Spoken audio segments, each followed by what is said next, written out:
नहीं दरासन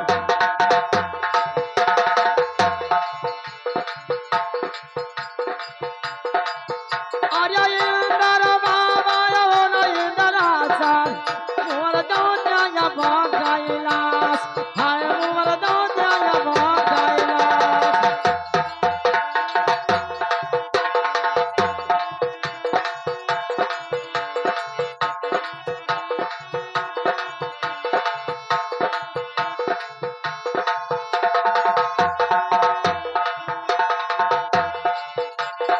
हे दौत्या या कैलाश हरे गौआ के अरद माया सारदा तोर बालक या खाम जाय हाय तोर बालक या खाम जाय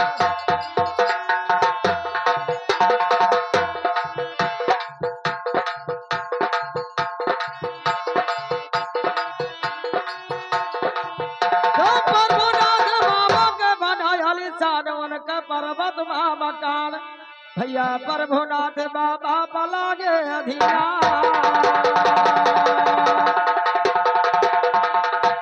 हेलो हेलो, ये आ गए हमारे संतोष कुमार यादव कमदी के रहने वाले यानी बिटिवा के मौसिया जी, जिनके तरफ से बच्चे के न्योछावर में 51 रुपए का पुरस्कार है यादव जी। लेकिन कैसे कैसे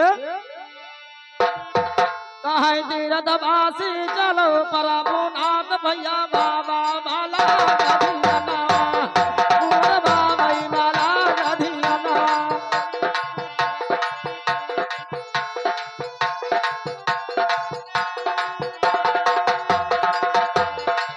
अरे कहे तीरथ वासी चलो प्रभुनाथ राम मोर बाबा भला गधियाना मोर बाबा भला गधियाना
हेलो हेलो हेलो।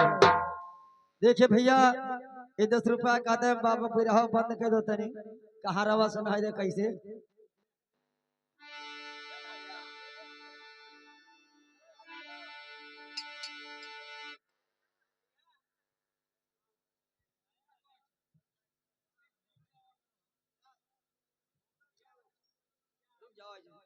हेलो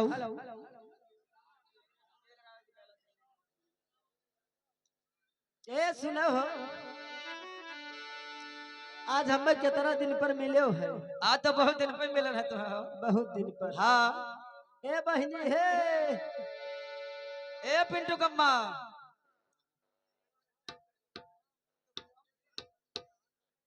ए सुनो हो, जाओ जाओ ना।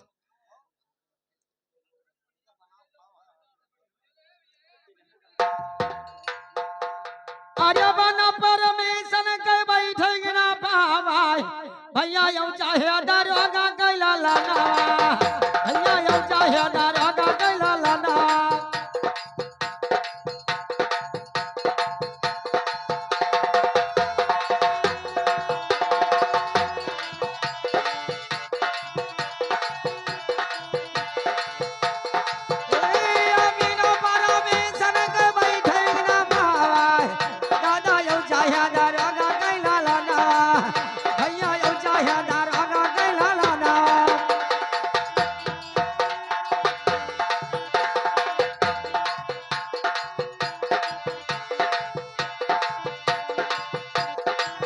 अरे जाए मसाला, अरे जाए मसाला ढाला हे मैं पहुंचा।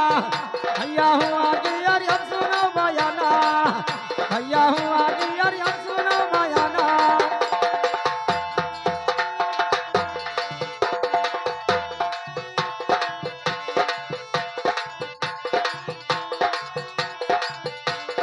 तीन घंटा तेरा बियाली में भैया अरे हूँ आई करा था सीनाना, भैया हूँ आई करा था सीनाना।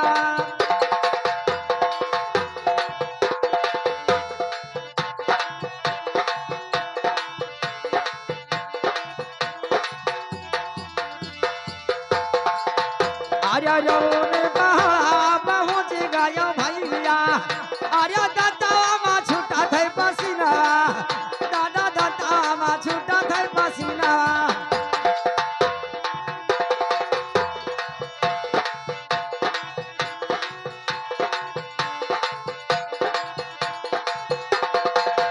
अरे रोने पहाड़ा पहुँच गया भैया, अरे दादा मा छूटा थे पसीना, अरे दादा मा छूटा थे पसीना।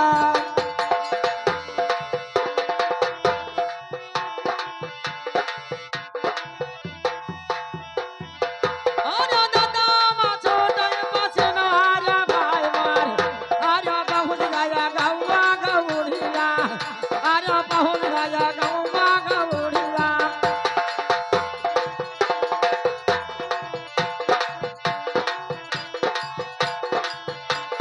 गौवा तो गौड़े पहुँच गया भैया, आया लटा मा बनिया भराई, आया लटा मा बनिया भराई।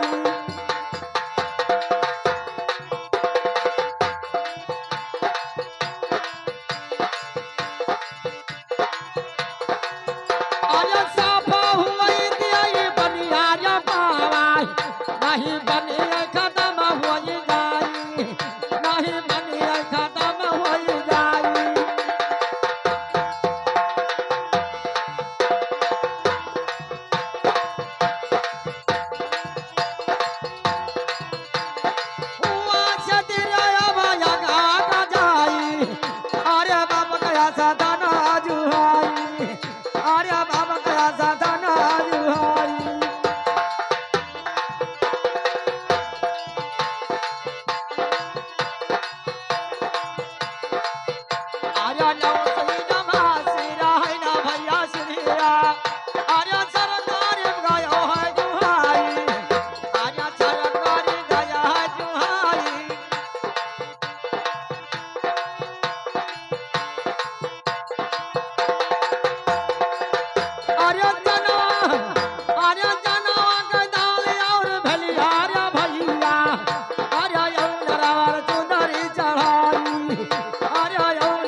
हेलो हेलो ए भैया ओ पिंटू कम्मा